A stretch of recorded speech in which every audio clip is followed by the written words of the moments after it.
guys, how are you doing today? Alright, so like I said, we're gonna be moving my uploads now to the day. So we are gonna start with okay, well, this is temporary. This is gonna be something I'm gonna try out. If it doesn't work, we'll go back to nightly uploads. Because I do work and all that, so it kind of whatever my schedule fits in. So this is going to be my review for Civil War, the newest movie by A24, with Alex Garland behind it. And you had MJ from Tobey Maguire in there.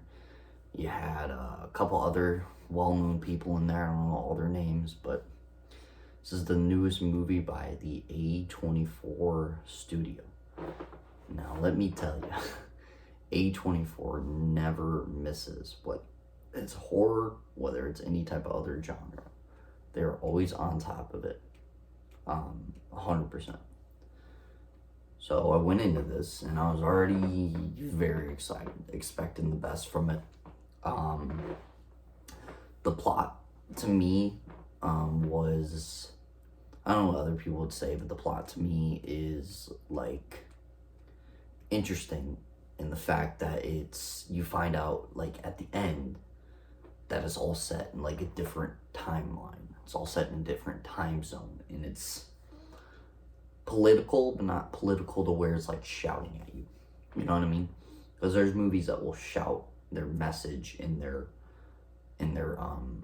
political pull, like what they want you to believe. They'll shout it at you through the screen. This movie is not doing that.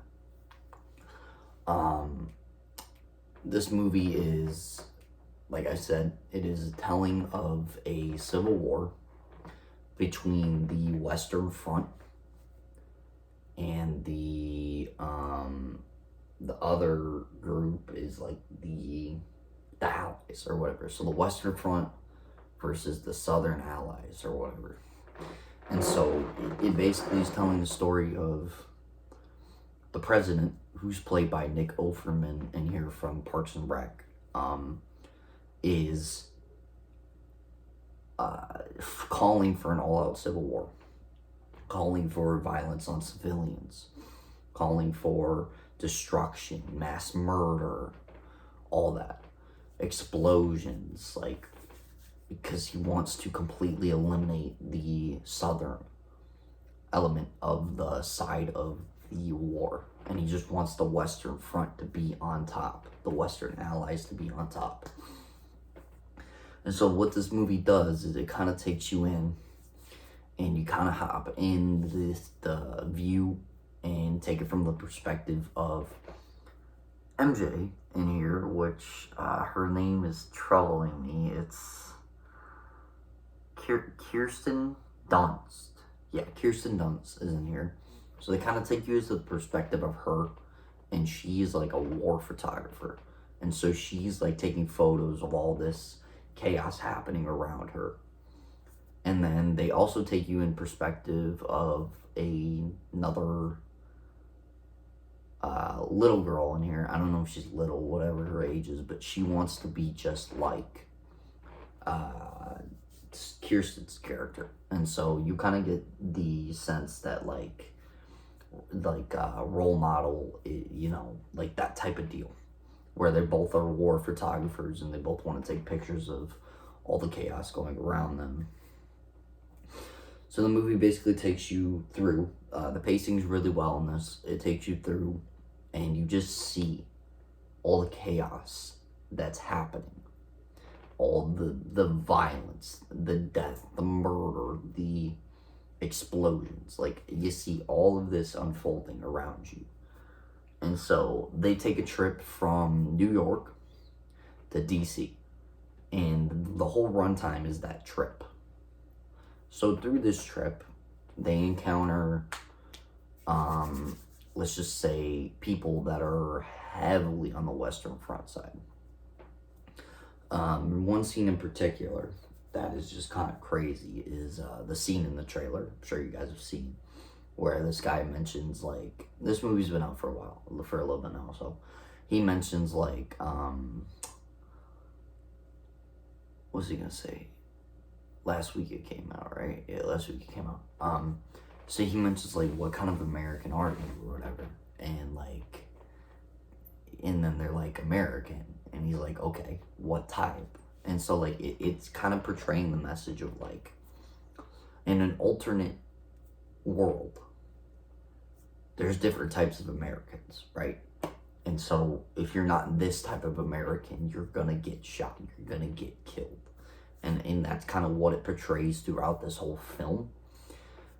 And so you're just going through this journey, and then like, if you're not a certain type of American, or if you're not on one side or the other of this war, then you get killed and you get hung up.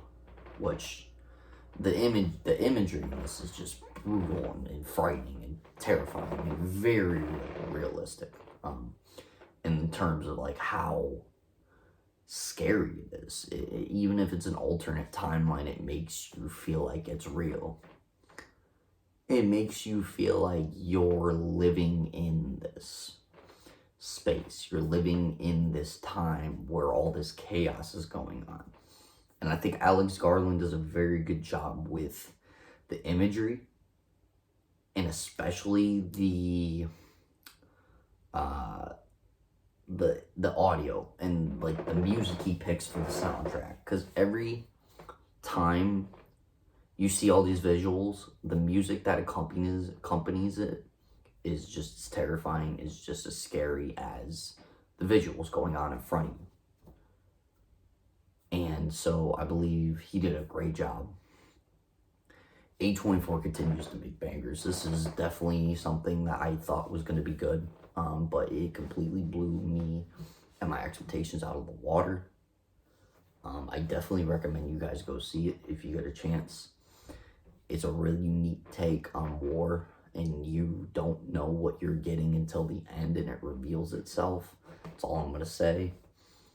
But yeah, this was something I had to see before Monkey Man. I also saw Monkey Man yesterday. That'll be out tomorrow.